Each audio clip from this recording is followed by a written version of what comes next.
Pode puxar, pode. Mais um pouquinho. Com medo de quebrar, gente. Pronto, foi. Bom dia. É um privilégio conhecer mais essa parcela do corpo de Cristo que se reúne aqui neste local, na nossa cidade, essa cidade tão especial e tão maluca ao mesmo tempo. Eu quero parabenizar os irmãos por alguns motivos. Primeiro motivo, o café da manhã. Que delícia, parabéns, muito bom. É todo domingo assim, gente? Muito bom, viu? Muito bom. Se fosse todo domingo eu vinha pra cá, viu, pastor? A gente já dava um jeito de você ser auxiliar, alguma coisa assim, viu? Rapaz, muito bom. Em segundo lugar, a escola dominical. Que escola dominical bem estruturada, queridos. Muito legal a maneira que vocês têm organizado a escola dominical. Eu vi ali que era nova, né? É nova a partir desse ano. É esse ano que começou esse novo esquema, né? De estudar livros da Bíblia. Isso é muito bom.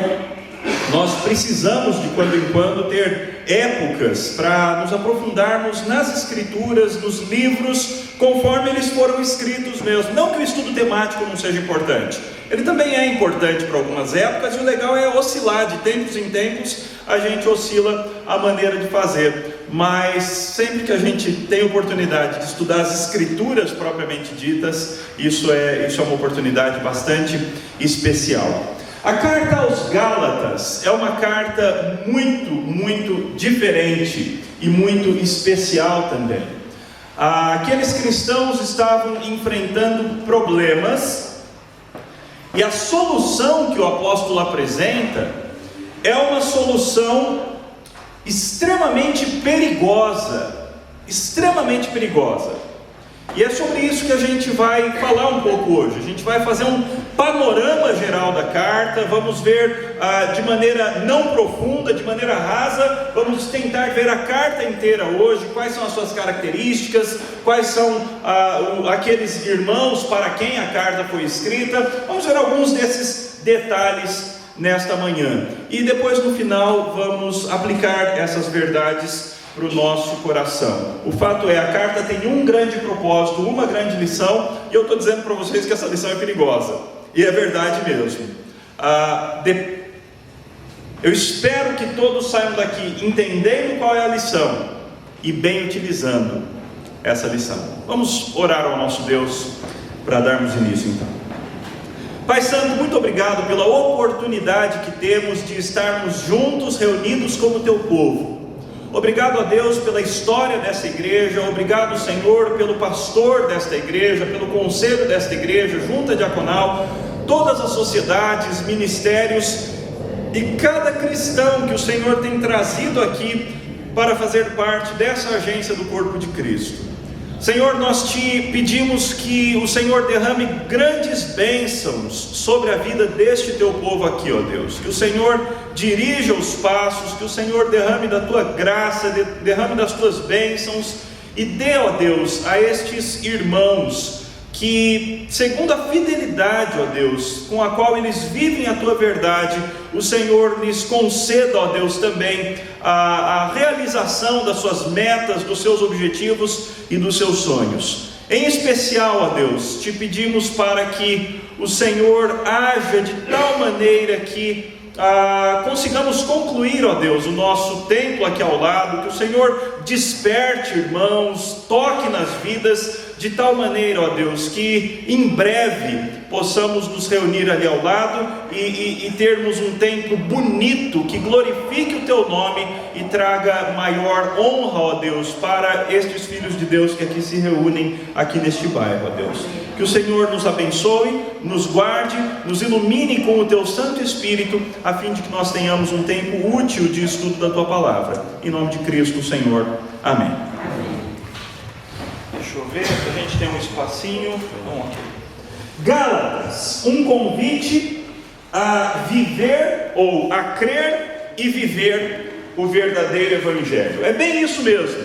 Gálatas é um grande convite a que nós não somente creiamos no verdadeiro Evangelho, mas um convite a que nós também vivamos o verdadeiro Evangelho. O Evangelho não é apenas o lugar onde a gente começa a nossa vida cristã. Algumas vezes nós nos apaixonamos pelo Evangelho assim que cremos, nós somos transformados pelo Evangelho da graça, e o Evangelho toma os nossos pensamentos, a nossa vida e tudo que há em nós, mas depois de um tempo, é como se nós quiséssemos coisas mais profundas, coisas mais especiais, coisas diferentes, e parece que o Evangelho vai perdendo a importância na nossa vida. A carta de Paulo aos Gálatas é um grande convite, ou uma exortação, talvez fosse até melhor, porque Paulo não faz muito convite. Paulo não está muito no modo convite, ele está mais no modo exortação brava. Então é isso que é Gálatas, uma exortação brava a crer e viver no verdadeiro Evangelho. Podem riscar, convite não, é uma exortação bastante brava, como a gente vai ter oportunidade de ver daqui a pouco. Vamos abrir lá o texto então, queridos. Gálatas capítulo 1, versos 1 a 5. Esse trechinho vai ajudar-nos a entender um pouco do contexto dessa carta. Gálatas capítulo 1, versos 1 a 5. Eu peço para um de vocês, por favor, lerem em voz alta. Paulo, apóstolo, não da parte de homens, nem por intermédio de homem algum, mas por Jesus Cristo e por Deus Pai, que o ressuscitou dentre os mortos, e todos os irmãos, meus companheiros, às igrejas da Galácia. Graça a vós outros e paz da parte de Deus, nosso Pai, e do nosso Senhor Jesus Cristo, o qual se entregou a si mesmo pelos nossos pecados, para nos desraigar deste mundo perverso, segundo a vontade de nosso Deus e Pai, a quem seja a glória pelos séculos dos séculos. Amém. Amém. O que Paulo faz então é dar início à sua carta nesses versículos. E Paulo sempre faz isso, evidentemente. Ele sempre começa as suas cartas com remetente, Paulo, e aí ele se define de alguma maneira, apóstolo de Cristo Jesus, normalmente, às vezes prisioneiro, às vezes escravo de Cristo Jesus. E aí então Paulo define quem são os destinatários, a igreja de tal lugar, e ele sempre define esses destinatários, via de regra ele define aos santos e fiéis em Cristo Jesus, alguma coisa assim, e depois ele vai para a saudação: graça e paz a vós outros, da parte de Deus vosso Pai e do Senhor Jesus Cristo. É normalmente dessa maneira que Paulo começa as suas cartas. Entretanto, Paulo gosta de fazer algumas variações nessa abertura de cartas. E essas variações são extremamente importantes para nós entendermos quais são as ênfases. Muito obrigado, eu estava ansiando por isso, obrigado, Reverendo. Quais são as ênfases do apóstolo naquela carta. Ou seja, logo de cara ele dá algumas dicas para nós, a fim de que a gente perceba o que ele está querendo dizer. Por exemplo, no versículo 1, tem alguma coisa que chama a atenção de vocês de maneira especial? Não da parte de homens, né? Apóstolo não da parte de homens. Paulo apóstolo, não da parte de homens, nem por intermédio de homem algum, mas por Jesus Cristo e por Deus Pai, que o ressuscitou dentre os mortos. Entenderam? O que é, Paulo? Tá bravo? E estava, esse é o problema. Ele estava muito bravo. Se você chega em alguém desse jeito, por que você faz isso? Quando é necessário chegar em alguém, isso daqui é o que a gente chama cotidianamente de carteirada, não é? É dar uma carteirada. Você sabe com quem você está falando? É dar uma carteirada. E é isso que Paulo está fazendo. Quando é que é necessário fazer isso? Quando a tua autoridade está sendo questionada. E era esse um dos problemas dessa carta. É esse um dos problemas que Paulo vem resolver com essa carta. A sua autoridade apostólica está sendo duramente questionada. O seu caráter cristão está sendo duramente questionado e criticado. E é por isso que Paulo começa já desse jeito. Algumas pessoas estavam dizendo que o apostolado de Paulo era um apostolado falso. Ele não era apóstolo como os outros, afinal, ele não passou 3 anos com Cristo Jesus. Num certo sentido, ele não foi testemunha da ressurreição como os outros. No outro sentido, ele foi. Mas num sentido, não. quando todos os apóstolos juntos viram a Cristo, e Cristo passou 40 dias com eles lá em Atos, ensinando coisas concernentes ao reino dos céus, Paulo não estava lá. Além disso, ele tinha sido perseguidor da igreja. Ou seja, era num certo sentido muito fácil atacar a autoridade apostólica de Paulo e questionar se ele era de fato apóstolo, e era isso que os falsos mestres estavam fazendo.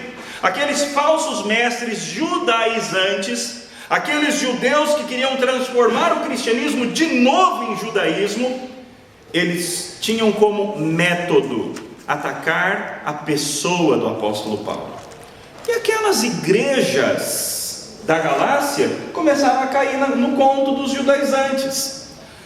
Começaram a pensar, é verdade, né? Paulo realmente não deve ser tão apóstolo quanto Pedro. Ele não deve ser tão apóstolo quanto os demais apóstolos. Porque de fato, ele tem essas coisas. É por isso que Paulo começa desse jeito. Paulo apóstolo, mas eu não sou apóstolo da parte de homens não. Eu sou apóstolo da parte de Deus e da parte de Jesus Cristo. E esse Deus é ninguém menos do que o Deus que ressuscitou Jesus Cristo de entre os mortos. E depois Paulo vai desenvolver esse assunto. Ao longo da carta, Paulo vai falar muito acerca de si mesmo. E por que ele vai falar acerca de si mesmo? Porque ele é um egocêntrico? Não. Porque ao defender a si mesmo, ele está defendendo o seu evangelho. É por isso que Paulo se defende tanto. Porque as pessoas estavam atacando a pessoa de Paulo para questionar o evangelho que ele pregava. Então ele defende a sua honra a fim de, consequentemente, defender a mensagem que ele pregava. Verso 2, alguma coisa chama a atenção de vocês?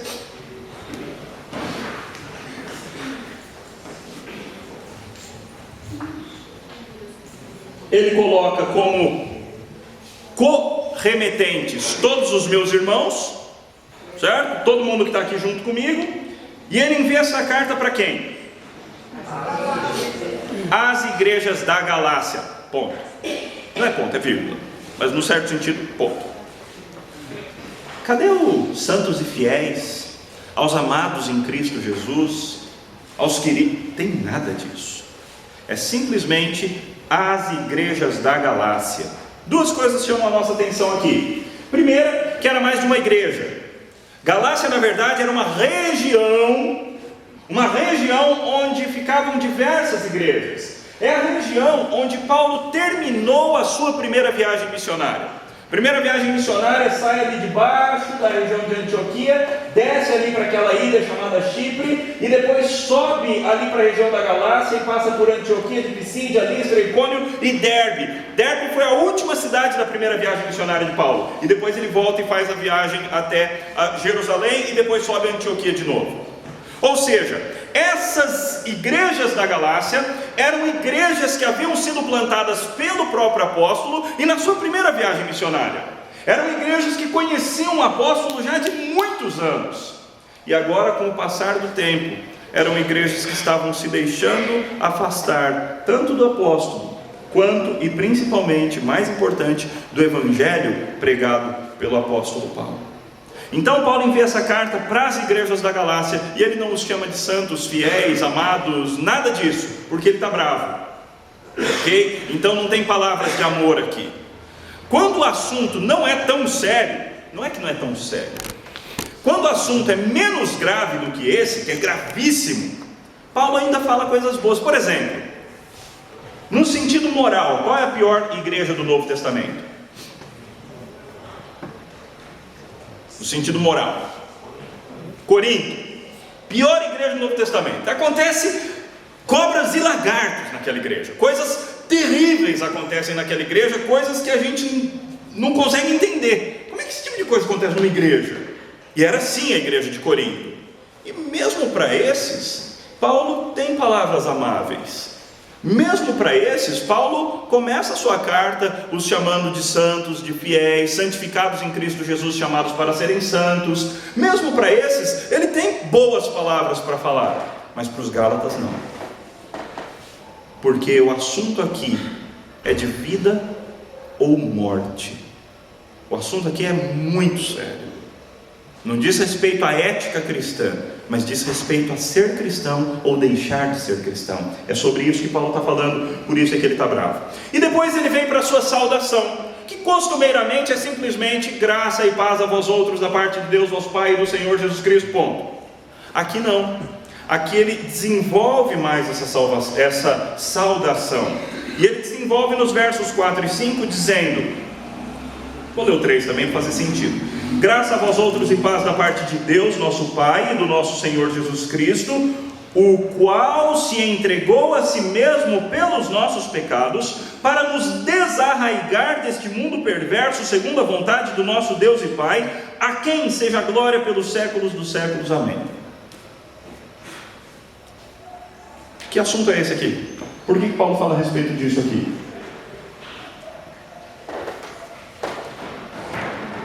Qual é esse assunto aí, gente? O sacrifício de Cristo. O sacrifício de Cristo, outros nomes. É o sacrifício de Cristo só. Soberania de Deus. O sacrifício de Cristo, soberania de Deus. O sacrifício de Cristo para quê? Para nos desarraigar dos nossos pecados. Outro nome para isso pode ser o Evangelho. Ok? Portanto, quais são as duas grandes ênfases que você vê nessa abertura da carta de Paulo? Uma defesa do seu próprio apostolado e uma defesa do Evangelho. E basicamente é isso que você vai encontrar na carta: uma defesa do apostolado de Paulo e uma defesa do verdadeiro Evangelho. E por que Paulo precisa fazer isso? Ele precisa fazer isso porque essas duas coisas estão sendo questionadas. A sua honra está sendo questionada e por isso ele precisa se defender. E a suficiência do Evangelho está sendo questionada. E por isso ele precisa defender o Evangelho. Ele precisa re-evangelizar aqueles cristãos. É estranho, mas é isso que ele faz. Ele vai re-evangelizá-los. Ocasião dos Gálatas. Alguém leia para mim, por favor. Os Gálatas eram motivo de preocupação para o apóstolo Paulo, pois estavam abandonando o Evangelho de Cristo por causa de pessoas que o queriam perverter. Por isso, Paulo escreve uma carta muito severa chamando-os de insensatos, conduzindo-os logicamente às implicações de voltar à prática da lei, defendendo o seu procedimento entre eles, e fazendo aplicações e até ameaças muito pessoais. É isso aí que acontece. Paulo estava muito bravo porque eles estavam abandonando o Evangelho. Então, tudo nessa carta vai dizer respeito a uma convocação para viver o verdadeiro Evangelho, para crer no verdadeiro Evangelho e para viver, para transformar o Evangelho em algo prático para o dia a dia, para a vida diária, para a vida corriqueira. A Gálatas tem algumas características. Antes de nós entrarmos no texto propriamente dito, vale a pena a gente falar sobre algumas características de Gálatas. Por exemplo, Gálatas lida com apostasia, lida com a triste situação de uma pessoa crer e depois de um tempo passar a descrer. Mas pastor, a gente não crê num dos pontos do calvinismo chamado perseverança de todos os santos. Sim, mas nós não cremos na perseverança de todos aqueles que acharam que creram. Nós não cremos na perseverança de todos aqueles que convenceram a si mesmos de que eram cristãos e convenceram aos outros de que eram cristãos. Esses podem cair. Aliás, o nível de experiência que essas pessoas podem ter é extremamente profundo. Basta ler Hebreus que a gente vê isso. E é a respeito disso que Paulo fala. Paulo está tratando com cristãos que haviam recebido o Evangelho com muito gosto, haviam transformado as suas vidas com base no Evangelho, mas que agora estavam flertando, estavam de namorico com outro Evangelho. Um outro tipo de crença, um outro tipo de religião. É esse o problema. Eles estavam praticamente desdenhando da graça recebida em Cristo Jesus. E isso está mais perto de nós do que costumeiramente a gente pensa. Nós temos uma tendência, o nosso coração pecaminoso tem uma tendência para desprezar o Evangelho puro enorme. E é por isso que essa carta é tão fundamental. Da maneira que a gente vem de fábrica, do jeito que a gente nasce, com o coração pecaminoso, nós temos uma tendência enorme ao legalismo. Todos nós, sem exceção, temos uma tendência a querermos justificar a nós mesmos por meio das nossas obras. Não é assim. Ok. Qual foi a última discussão que você teve com o seu cônjuge que você assumiu que você estava errado? Você falou, não, é verdade, essa daí você está certa, nessa daí eu falhei mesmo. Qual foi a última? Normalmente o que você faz? Qual foi a última vez que seu pai ou sua mãe falou alguma coisa que você fez de errado e você assumiu? Ou assim, não, foi mal, errei mesmo. Qual foi a última vez? É contrário ao nosso coração pecaminoso assumir os nossos próprios pecados. O mais fácil para o nosso coração pecaminoso é justificarmos-nos a nós mesmos. É por isso que a gente nunca assume nada. Isso começou muito tempo atrás. Adão, você comeu o fruto que eu te mandei que não comesse? A mulher que o Senhor me deu. Portanto, se tem culpado nessa história é a mulher e o Senhor. Certo? Eu não. Eva, o que você fez? A serpente. E só faltou falar a serpente que o Senhor fez. Portanto, se tem culpado nessa história é a serpente e o Senhor que fez o animal. Ou seja, desde o Éden a gente começou com essa história de tentar justificar a nós mesmos por meio das nossas obras, por meio das nossas obras pífias, por meio das nossas obras ridículas, por meio das nossas obras cheias de impurezas. Mas são elas que a gente quer apresentar. Porque para eu assumir pecado, para eu assumir que eu preciso da graça, eu preciso me humilhar. E isso dói demais. Dói muito assumir que eu pequei. Dói muito assumir que eu errei. Dói muito assumir que eu não valho nada ao ponto de precisar desesperadamente da graça de Deus. Completamente. Portanto, não pensem que esse assunto está longe de vocês ou de mim. Esse assunto é um assunto extremamente importante, porque todos nós temos essa tendência. Só existem duas religiões no mundo: a religião de salvação pela graça, mediante a fé, e todas as demais, que são religiões de salvação pelas obras. Todas as demais. Não existe diferença. Existem, mas o core, o centro de todas as demais religiões é esse mesmo: é salvação por meio das obras. Eu não quero precisar de um Deus que tem que fazer tudo para me salvar, porque eu tenho algum valor afinal. Ok? E esse era o problema dos Gálatas. Eles queriam voltar a essa história. Portanto, primeira característica grande aí dessa carta é a apostasia. É esse assunto de lidar com a apostasia. Segundo grande assunto da carta, a autodefesa de Paulo. Já expliquei isso, já está claro. Paulo estava sendo atacado. Os falsos mestres que estavam entrando ali naquela região das igrejas da Galácia estavam tentando tirar-lhes do caminho correto do verdadeiro evangelho. Um dos seus grandes métodos de trabalho era atacar o apóstolo, era atacar a moral do apóstolo. E por isso Paulo precisa gastar muito tempo nessa carta defendendo a si mesmo, o que é uma bênção para nós, porque essa é uma das cartas que mais tem conteúdo a respeito da biografia de Paulo. Isso é muito legal, porque a gente pode aprender mais a respeito do apóstolo.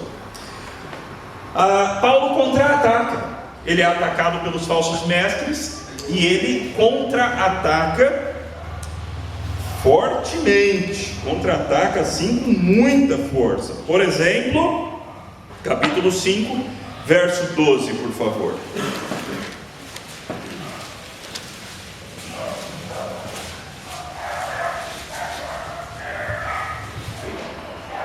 Qual é o desejo santo do apóstolo?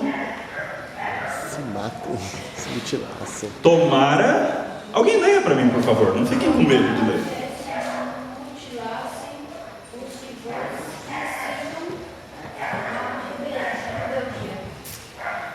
Tomara que até se mutilassem esses que vos incitam, que vos motivam a serem rebeldes contra o Evangelho e contra mim. Mutilar é arrancar uma parte do corpo, certo? É isso aí. Só que na língua grega, a palavra é mais específica ainda. Paulo está falando a respeito de castração. Ai caramba, é isso mesmo. Boa palavra, você explicou tudo. Oi? Olha que legal, a nova tradução linguagem de hoje está exatamente falando isso daí. Tomara até se castrassem os que vos incitam à rebeldia. O que num certo sentido, um trocadilho de Paulo, é uma ironia de Paulo, porque esses judaizantes estavam querendo circuncidar os gálatas. E aí o trocadilho ou a ironia de Paulo é: tomara que eles se castrassem em vez de ficar ensinando vocês a se circuncidarem. É pesado assim. E aqui a gente não está falando de um homem fora do controle, não. Aqui a gente está falando de um apóstolo inspirado pelo Santo Espírito de Deus, tratando de um assunto que ele vê como extremamente sério, e por isso ele trata nesse nível. Então é por aí, essa carta é assim. Ok? Paulo está bravo. Eu avisei para vocês que Paulo estava bravo, e ele está mesmo. Ele está bastante bravo aqui nessa carta. Quarto grande aspecto ou grande característica da carta de Paulo aos Gálatas: Paulo faz uma apologia do Evangelho como o único meio de salvação. Enquanto os Gálatas estavam querendo voltar-se para a lei como meio de salvação, isso é muito importante, não percam de vista isso. O problema é a lei como meio de salvação. O problema não é a lei de Deus. O problema é olhar para a lei como meio de salvação. E é isso que os Gálatas estavam fazendo. E Paulo usa toda a sua força, tanto oratória, quanto argumentativa, quanto lógica, para conduzir os Gálatas de novo à verdade. Que verdade? A verdade do Evangelho. Em quinto lugar, essa carta tem essa ideia: a vida cristã deve ser vivida também pela graça de Deus. A vida cristã não é uma vida para ser vivida pela força e pela opressão da lei.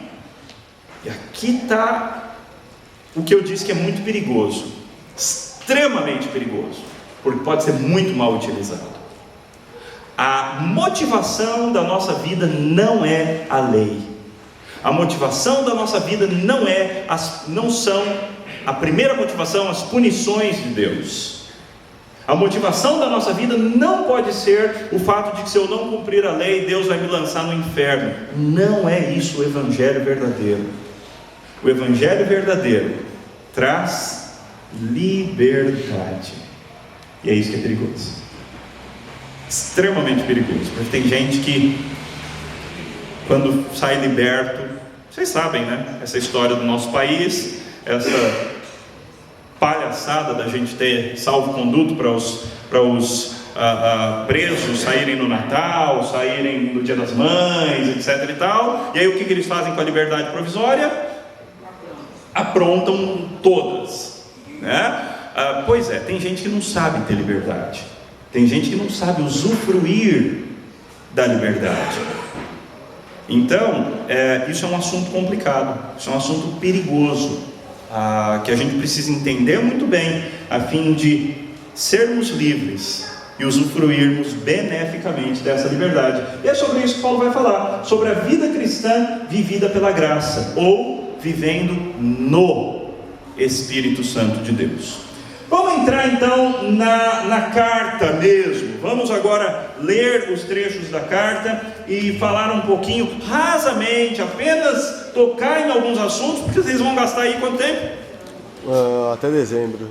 Vocês vão gastar até dezembro estudando os detalhes de cada uma dessas sessões. Então hoje aqui é só uma visão geral, ok? Só uma visão de águia lá em cima para dar uma olhada. Apesar que a águia vê os... Ok, mas é uma visão geral, ok? Esqueçam a águia, é uma visão de pardal. Então, às vezes a gente vai ver de cima, assim, uma visão panorâmica do que a gente tem aí nessa carta.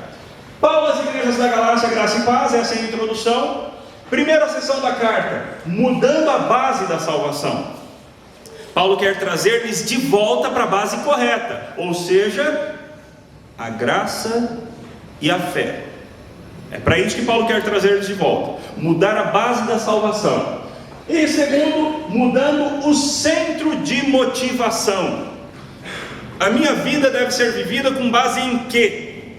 É sobre isso que Paulo vai falar na segunda parte da carta, ok? Então ele vai falar sobre teoria da salvação em primeiro lugar e sobre prática da salvação em segundo lugar. E é isso que a gente vai ver. Normalmente, as cartas de Paulo saem daquela introdução e vão para quê? Remetente, destinatário, saudação. Qual é a próxima parte comum que você encontra nas cartas de Paulo? Ainda não. Dou graças ao meu Deus e Pai por tudo que recordo de vós, por causa disso. Não sempre, as exceções são Gálatas, Efésios, que tem uma palavra de louvor e depois tem a oração, e segundo aos Coríntios, que tem uma palavra de louvor. Okay? Todas as demais, são 13 cartas, então todas as 10 demais tem sempre uma ação de graças, uma oração de louvor a Deus e gratidão pela vida daqueles irmãos. E é isso que os Gálatas esperavam, porque eles provavelmente conhecem outras cartas de Paulo. Mas no caso deles, olha como que Paulo começa. Capítulo 1, verso 6. Alguém, por favor, leia até o verso 9. Admira-me que estejais passando tão depressa daquele que me chamou na graça de Cristo para outro evangelho, o qual não é outro, senão que há alguns que vos perturbam e querem perverter o evangelho de Cristo. Mas, ainda que nós, ou mesmo um anjo vindo do céu, vos pregue o evangelho que vá além do que vos temos pregado, seja anátema. Assim como já dissemos, e agora repito, se alguém vos prega o evangelho que vá além daquele que vos recebestes, seja anátema. Ou seja, não tem oração não tem gratidão a Deus aqui. O que tem é direto, maneira simplória de falar, os dois pés no peito, pau, ele vai com toda a força. Ou seja, eu estou admirado que vocês estão passando tão rapidamente daquele que vos chamou na graça para um outro tipo de evangelho. Não é o mesmo evangelho. Isso que vocês estão aprendendo e estão começando a gostar, não é o verdadeiro evangelho, é alguma outra coisa, o qual não é outro, senão que alguns que vos perturbam e querem perverter, ou seja, tornar o verdadeiro evangelho em outra coisa, num evangelho adulterado, num evangelho pervertido, num evangelho não pervertido no sentido mal, no sentido ético, mas pervertido no sentido de perder a pureza do verdadeiro evangelho. E esse evangelho, aí vem essa expressão fortíssima de Paulo, ainda que nós, se eu voltar aí no meio de vocês e pregar um outro evangelho, ou se um anjo vindo dos céus pregar um evangelho diferente daquele que eu tenho pregado para vocês, seja ou amaldiçoado, seja maldito, amaldiçoado. A gente já não vive mais uma época que a gente dê muita importância para essas coisas, né? Embora eu creia que a gente ainda devesse dar bastante importância para essas coisas. Ser amaldiçoado, no sentido que Paulo está falando, é rogar sobre alguma pessoa uma tão grande maldição que resulta na alma daquela pessoa ir para o inferno. Não é xinga ele, não é isso. Paulo está falando que se ele mesmo, ou um anjo, bonito que é, vier do céu e pregar um evangelho diferente, o que deve ser proferido sobre ele é uma maldição dos altos céus, para que essa pessoa se perca eternamente. O assunto é sério. Perverter o evangelho não é uma coisa normal, é uma coisa seríssima, gravíssima. E Paulo acha tão sério que ele repete a mesma coisa no versículo de baixo: assim como já dissemos, e agora repito, se alguém vos prega evangelho que vai além daquele que recebestes, seja anátema. Qual é essa ideia de ir além? Essa ideia de ir além é: o que eu preciso no verdadeiro evangelho para ser salvo? O que eu preciso? Preciso da graça do Senhor, a fim de que eu seja purificado. Seja purificado, ok, mas está faltando uma palavrinha de duas letras. Duas letras. Fé. O que eu preciso para ser salvo? Fé. O que mais?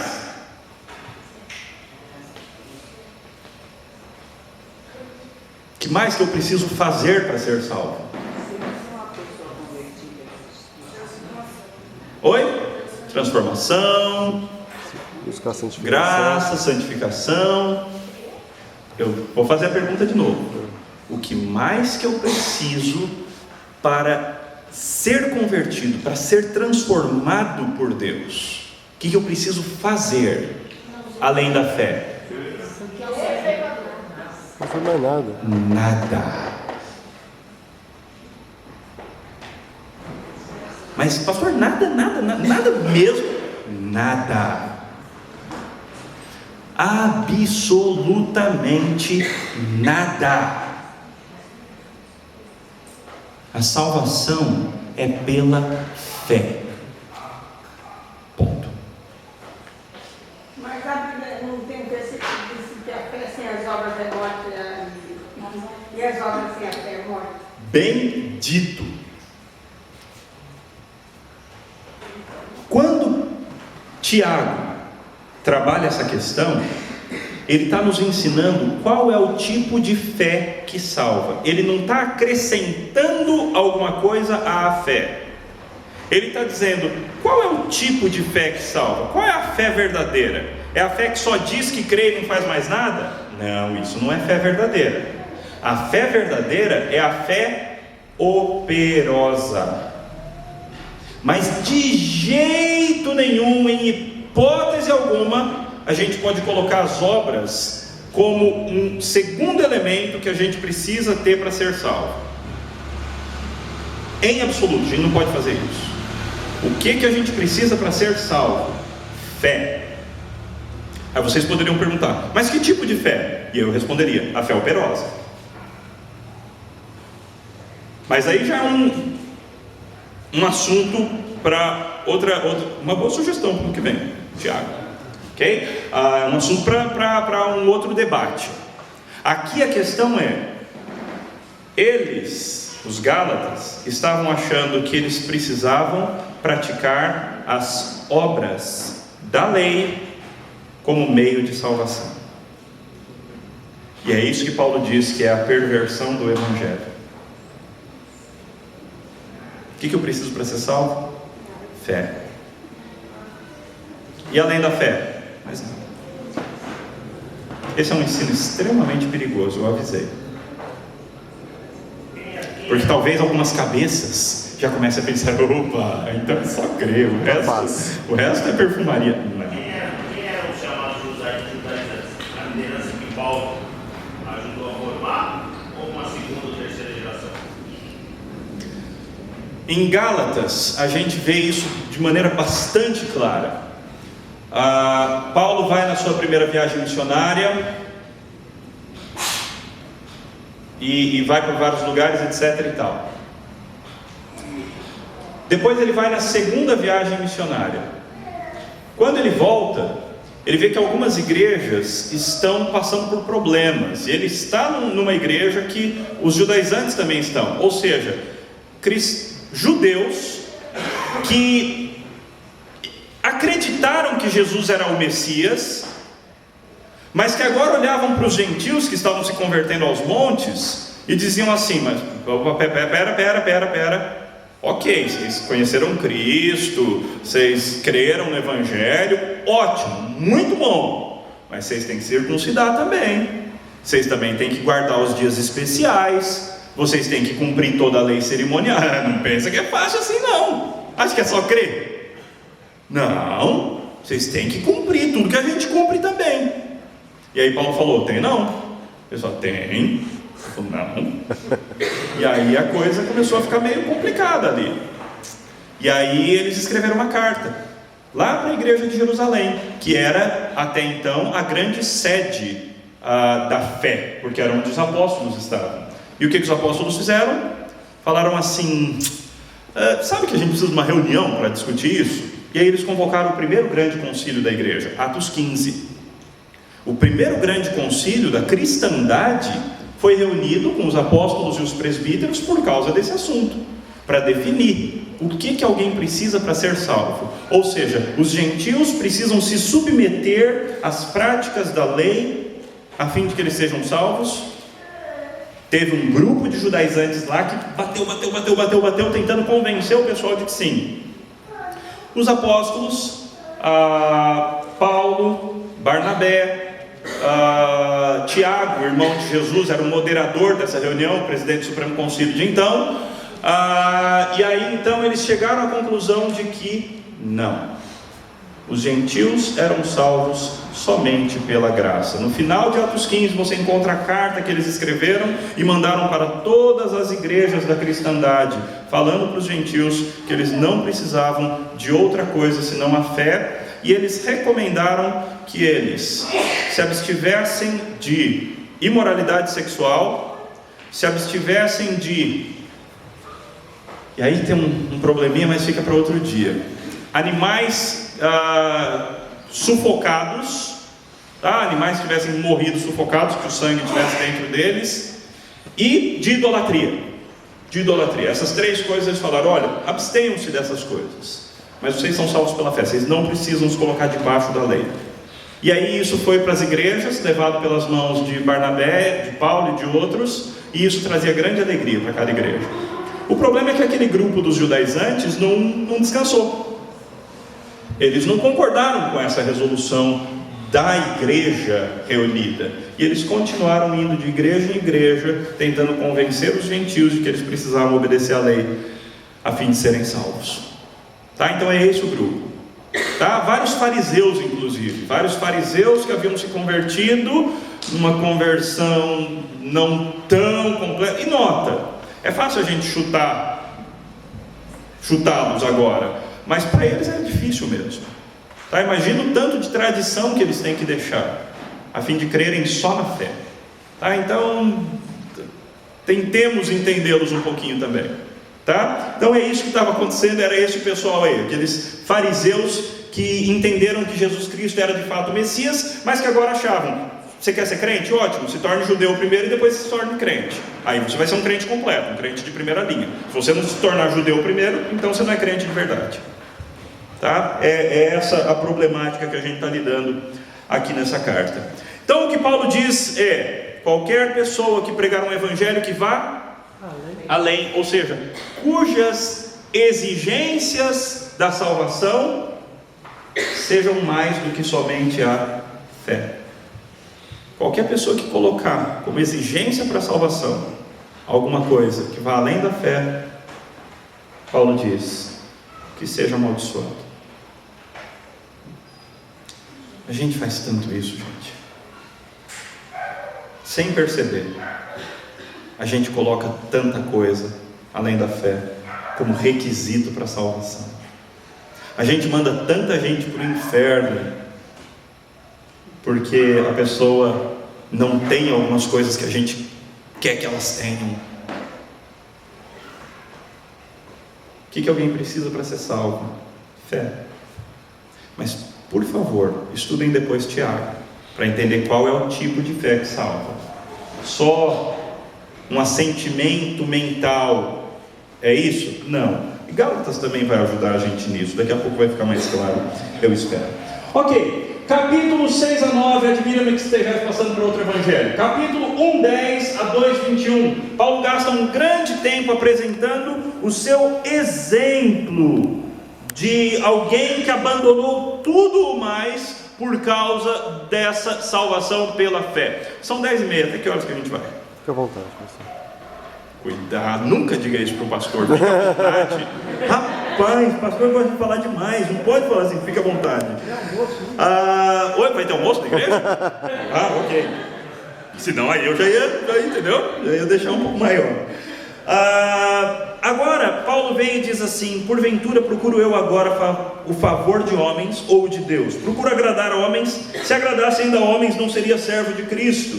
Então o grande argumento de Paulo aí é o seguinte: Paulo, o evangelho que me transformou foi esse evangelho que não depende de homens, foi esse evangelho que não procura agradar homens, porque eu fui transformado por Cristo. A minha motivação é o temor e o amor a Cristo, e não o temor de homens, e não a necessidade de agradar aos homens. Aqui vem um outro ponto importante, gente. Um outro ponto importante. Normalmente, nós falhamos nisso, e nós caímos na tentação de sentirmos temor de homens, e de querermos agradar homens. O verdadeiro evangelho nos liberta disso. Não que você não precise ser uma pessoa simpática, ser uma pessoa agradável. Isso é importante também, e a ação do Espírito em você vai fazer isso. O problema é o centro de motivação. E é por isso que Gálatas se torna tão difícil, porque ele está falando a respeito do centro da tua motivação. Às vezes a atitude externa vai ser muito semelhante, mas o que importa é o centro de motivação. Às vezes, eu conhecendo o presbítero Wilton, diácono, olha só, rapaz, eu conhecendo diácono, melhor ainda, eu conhecendo, brincadeira, senhores presbíteros, eu conhecendo o diácono Wilton, eu posso achar que ele é uma pessoa que é uma pessoa importante, uma pessoa estudada, uma pessoa que eu admiro bastante, e eu posso começar a me aproximar mais dele por esses motivos, por causa de temor de homens, por causa de querer agradá-lo a fim de receber alguma coisa em troca, nem que seja, nossa, pastor João Paulo é legal, e aí eu ganhei meu dia, que alguém achou que eu sou legal. Isso é uma prisão, isso é uma prisão para a alma. Por outro lado, eu posso ser totalmente livre pelo evangelho, saber que eu sou totalmente aceito por Cristo, a despeito de mim, a despeito das minhas falhas, a despeito de quem eu sou, e aí então viver de coração aberto para relacionamentos, não porque eu preciso das pessoas para encherem o meu copo de carência, mas simplesmente porque eu já tenho meu copo cheio por Cristo, e agora eu vou derramar o amor dele para os outros. Isso muda tudo, isso muda tudo. Dentro do casamento muda tudo na relação da família, muda tudo na relação fraterna entre os irmãos em Cristo Jesus, muda tudo na maneira que você se relaciona com o teu chefe no teu emprego, muda tudo. E o que Paulo vai gastar um tempão aqui para falar, é que ele se converteu, ele nem foi para Jerusalém, não foi, ele ficou um tempão fazendo missões em outros lugares. Só depois de 14 anos é que ele foi pela primeira vez para Jerusalém, e nem fez questão de encontrar com todos os apóstolos. Ele se encontrou com Pedro, com o irmão de Jesus, e depois já saiu, e depois ficou mais 3 anos longe. E só depois que ele voltou e conheceu os demais apóstolos que lhe estenderam a destra de companhia. Em suma, é pesado.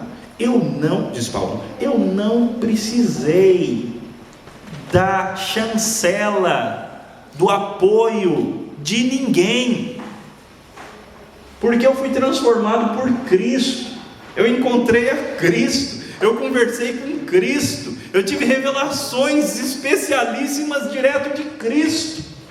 Meu evangelho não depende de homens, ele veio em primeira mão de Cristo. É pesado, não é? Mas é assim que Paulo diz. Depois vocês vão estudar e vão, com certeza, cada um de vocês vai ler diversas vezes essa carta em casa. Aliás, abre parênteses, quando você recebe um e-mail ou uma carta, certo? E-mail é uma carta eletrônica ou uma carta física. Como é que você faz? Você pega a carta ou o e-mail e só lê os 2 parágrafos do meio? É assim que você lê carta? Quando você recebe alguma? Ou você só lê os capítulos 2 e 4 hoje, e amanhã você vai ler o 1 e o 3? É assim que você lê carta quando você recebe? E por que as cartas da Bíblia a gente faz isso?